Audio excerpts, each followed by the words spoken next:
Kisah karomah ulama Pagentongan Bogor yang karismatik, Kiai Haji Tubagus Muhammad Falak.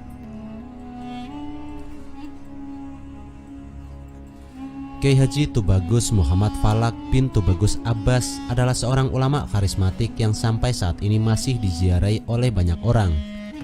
Ini menunjukkan suatu bukti bahwa semasa hidupnya beliau memiliki kedalaman ilmu dan pengaruh yang sangat luas di berbagai khalayak.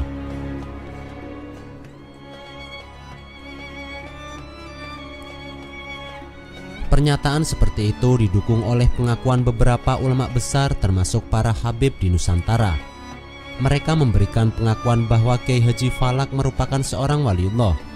Hal itu pernah disampaikan oleh Habib Umar bin Muhammad bin Hud Al-Atos Cipayung, Habib Soleh Tanggul Jawa Timur, dan Habib Ali Al-Habsyi Kuitang Jakarta.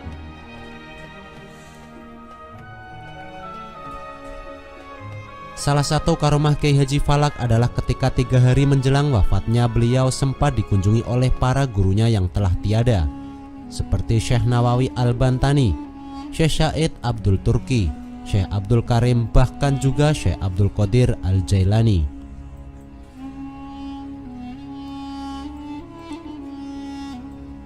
Selain itu diterangkan pula bahwa Kiai Haji Falak sering melakukan perjalanan singkat antara Pagentongan Banten. Selama di Banten, beliau menjadi seorang ulama besar yang menjadi pusat kunjungan berbagai kalangan masyarakat Banten. Artinya di sana dapat dilihat tidak semata-mata seorang individu yang memiliki pengaruh luas.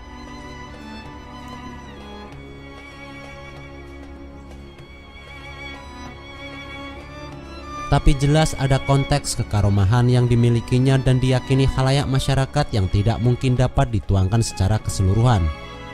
Menurut Kiai Haji Zain Falak yang pernah menuturkan pengalamannya selama menjadi pengawal pribadi Kiai Haji Falak, subhanallah tabarakallah, Abah Falak itu seorang yang alim, wali, alamah, perawakannya kecil, kulitnya putih berseri.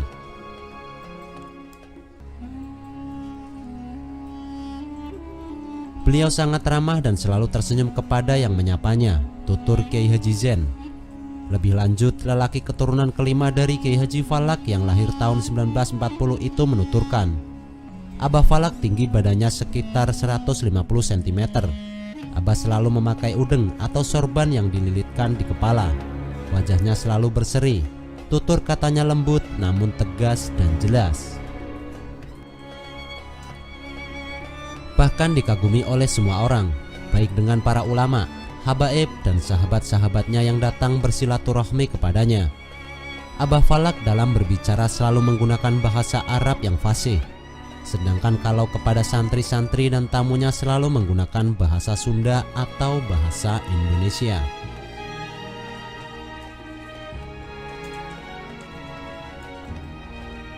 Abah Falak termasuk ulama besar yang selalu menjaga kebersihan dan kesehatan tubuhnya. Karena itu sudah menjadi kebiasaan setiap hari memakan 2 telur ayam kampung. Kemudian jalan-jalan sambil melihat-lihat pondok pesantren, madrasah, majelis taklim dan masjid, tutur Kiai Haji Zain.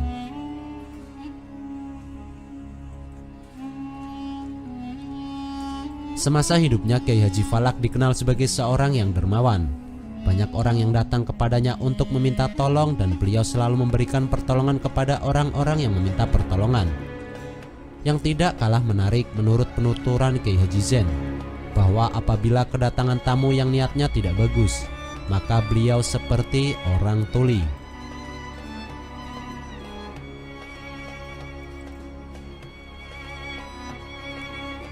Pernah suatu saat Abah Falak kedatangan tamu yang meminta nomor buntut. Pada saat orang itu mengutarakan maksudnya, Abah Falak bertanya berulang kali seolah-olah sama sekali tidak mendengar apa yang diutarakan orang itu. Bahkan secara tiba-tiba Abah Falak menyuruh orang itu pulang, ujar Kiai Haji Zain.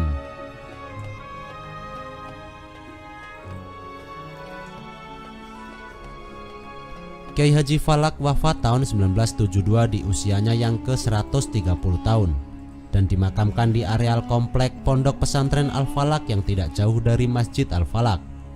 Beliau meninggal karena sakit ringan. Hampir seluruh ulama dan habaib termasuk masyarakat di tanah air banyak yang ikut mensolatkan dan mengantarkan ke tempat peristirahatannya. Sekarang pondok pesantren Al-Falak dikelola oleh buyutnya, yakni generasi keempat Abah Falak yang tinggal di Pagentongan, dan pondok pesantren Al-Falak tetap konsisten untuk membantu pemerintah dalam membangun sumber daya manusia yang islami. Wallahu a'lam.